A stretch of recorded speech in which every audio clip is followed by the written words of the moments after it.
So for most, if not all of you in this class, part two of the course is going to be the most important for you because it represents the skills that you're going to use the most as educators in your own practice related to this particular course.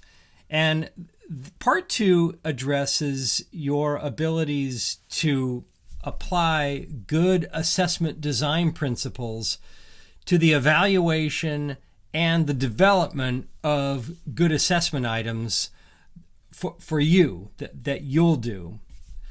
And in this process, you're going to read some chapters in the course that address strategies for developing effective constructed response items, and those are assessment items where learners have to create their own answers, like open-ended items. Essay items is a good example of constructed response, or short answer types of things. And obviously, being able to respond to those kinds of items can measure a host of really complex skills. I mean, it could also measure some kind of low-level skills as well, if students are just asked to, state the term that is associated with a definition or something.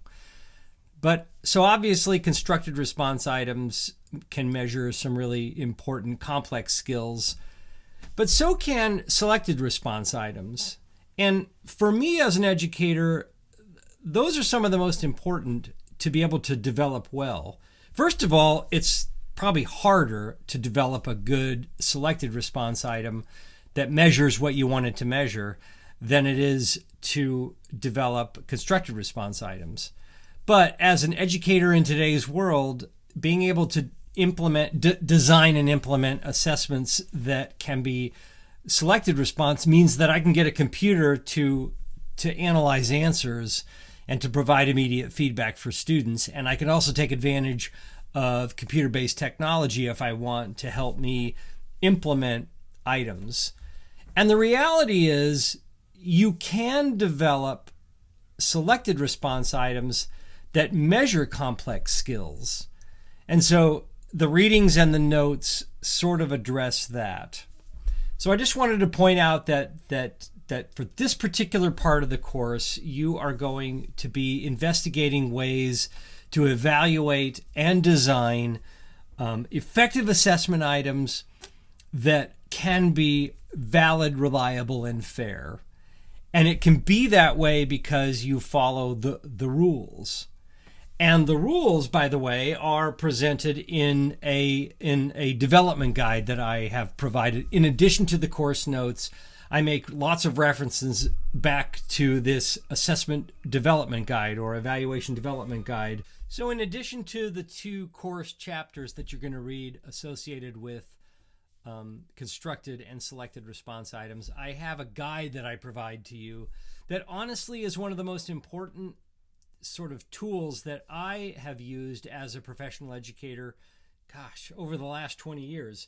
And that is the rules for developing well-written selected response and constructed response assessment items.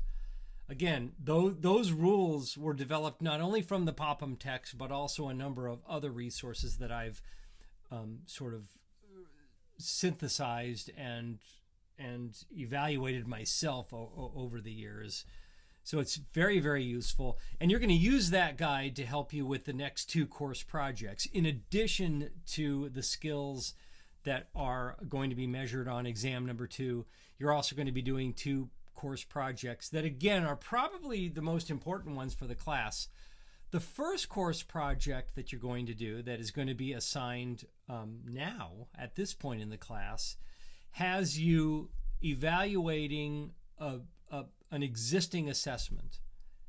And what I decided to do for this project this semester is I went to Teachers Pay Teachers, and I actually spent real money, $4.99 to purchase and download an assessment that included items that were developed by a teacher addressing vaccines.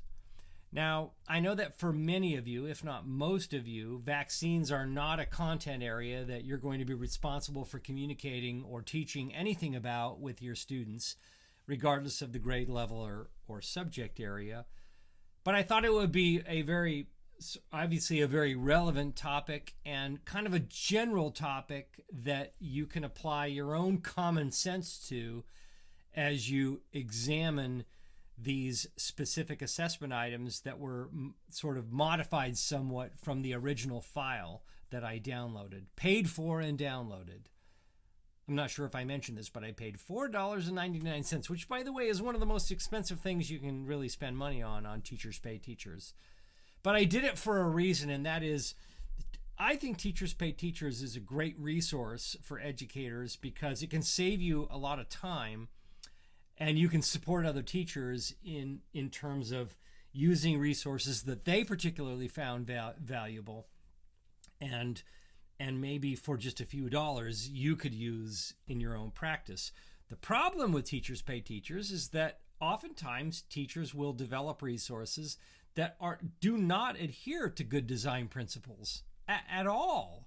And so you can download them and maybe use them, but you might be doing a disservice to you and most especially your students, because they're not good, and how do you know they're good? Well, this is going to be a good example of you taking a critical eye at an assessment that somebody developed that you can then go and use the rules that are being facilitated in this class and use them to help you determine what might be problematic with some of the items.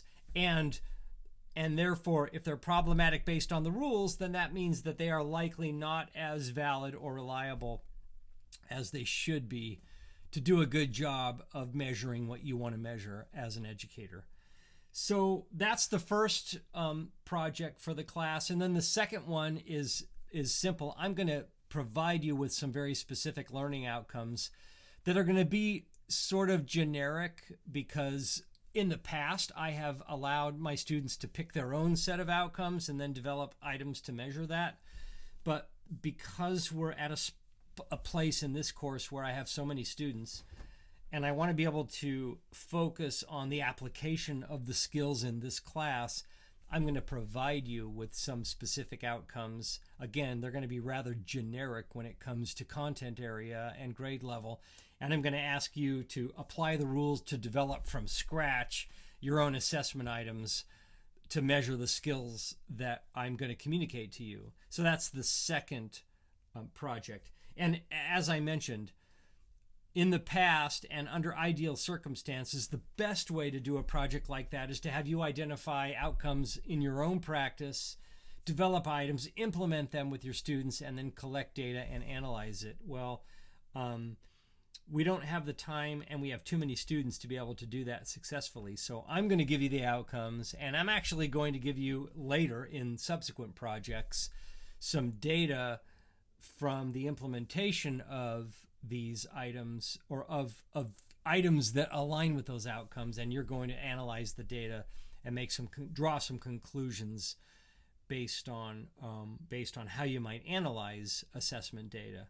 And I know it's all contrived and not as meaningful as it could be, but that's just where we're at in the class right now. So I'm looking forward to the work that you're going to be doing in the next part of the class. And as I mentioned, probably the most important part of the class for most of you.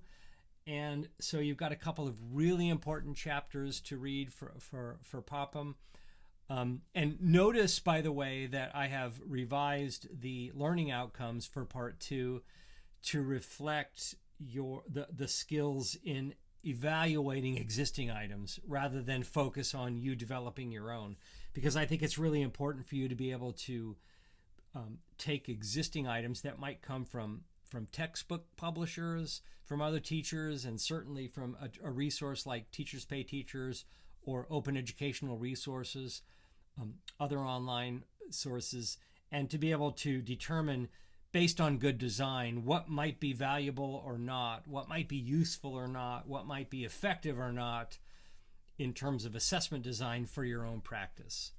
So that's what part 2 is all about. And I hope you appreciate the chapters as well as the projects, because from my perspective, they are very meaningful for you as educators.